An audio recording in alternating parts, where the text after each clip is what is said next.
You are already inside the system before you are officially recognized by it. The room is small, shared, and already active when you arrive.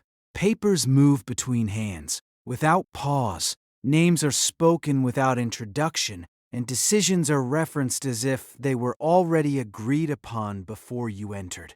You are a local volunteer. You are placed at the edge of movement, not inside it. Your task is simple: observe, deliver, and remain available. No one looks at you for long. That is the condition of entry. You notice quickly that attention is distributed according to usefulness, not presence. At this stage, your identity is not questioned, because it is not yet considered relevant. The first shift is subtle. You begin to anticipate instructions before they are given. This reduces friction. It is also the first form of adaptation. You move into the volunteer coordination layer. The environment remains shared, but the structure becomes more defined. Desks are assigned, schedules are enforced. Communication becomes directional rather than collective. You are now responsible for organizing other volunteers, which means you begin to represent the system instead of only observing it. Your power is minimal, but it is now transferable. You can redirect effort, not outcomes. You can assign tasks, not meaning. The cost appears as repetition. You begin repeating instructions that are not yours, in language that is not yours. Over time, the distinction becomes less noticeable. The environment remains fluorescent and crowded, but your position within it becomes slightly elevated, enough that others begin to respond to you instead of through you. You are moved into the local party office structure. The room changes. It is still shared, but quieter. Conversations are shorter, more structured. You are given access to internal briefings, which are not explanations but filtered summaries of decisions already made elsewhere. Your responsibility shifts from coordination to alignment. You ensure that messaging remains consistent. You begin adjusting phrasing so that intent remains stable across different contexts. This is your first exposure to controlled language. The psychological cost increases in silence. You notice that accuracy is no longer the highest requirement. Alignment is. When the two conflict, you are expected to choose alignment without hesitation. The environment reflects this shift. The clutter reduces. The lighting becomes more uniform. Movement in the room slows. You advance into a district operations role. You are now responsible for execution across multiple local teams. The environment changes to a small private office, but you are rarely alone. Screens display ongoing activity across regions you do not physically visit. You begin to operate through information rather than presence. Your power increases in reach. You can delay, accelerate, or redirect initiatives. You cannot create them. The cost is fragmentation. You no longer follow a single narrative thread. You maintain multiple simultaneous interpretations of the same directive depending on context. Trust becomes conditional. You begin verifying people through consistency rather than relationship. Sleep becomes less structured, not by necessity, but by accumulation of unresolved decisions.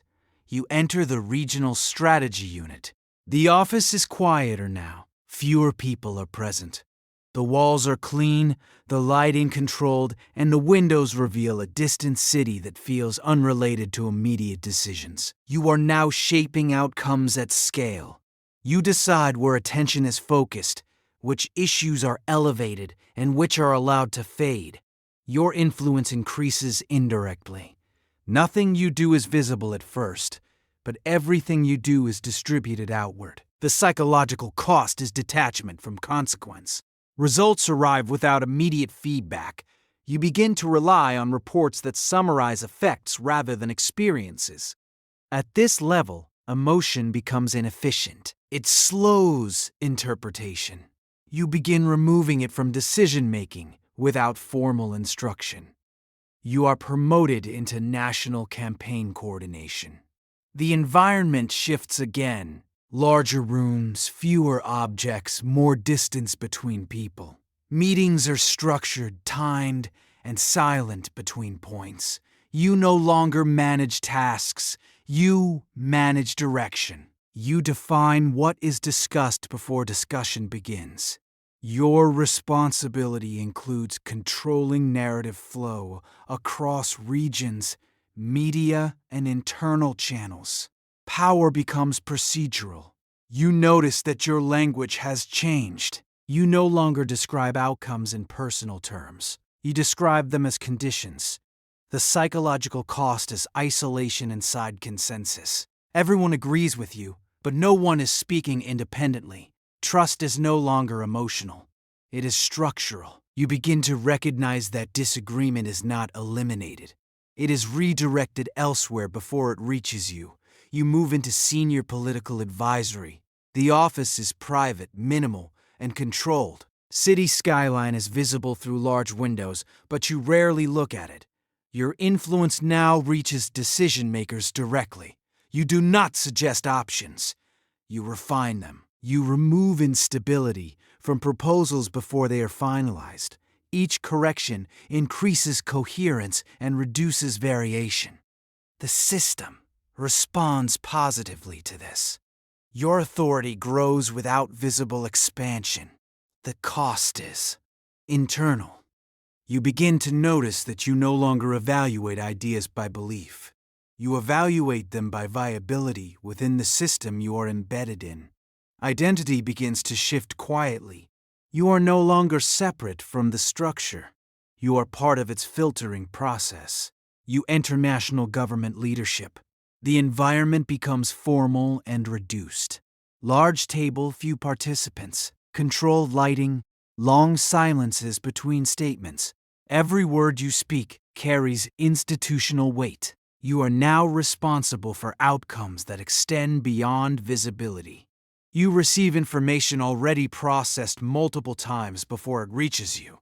Your role is not to discover truth, but to select acceptable versions of it. Power increases in consequence. Decisions cannot be reversed once issued.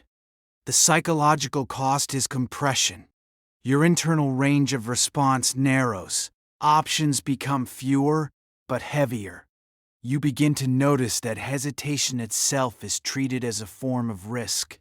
You reach the executive tier. The room is large but almost empty. Lighting is low and consistent.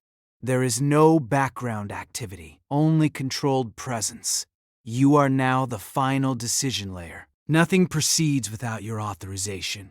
At this level, influence is complete, but interaction is minimal.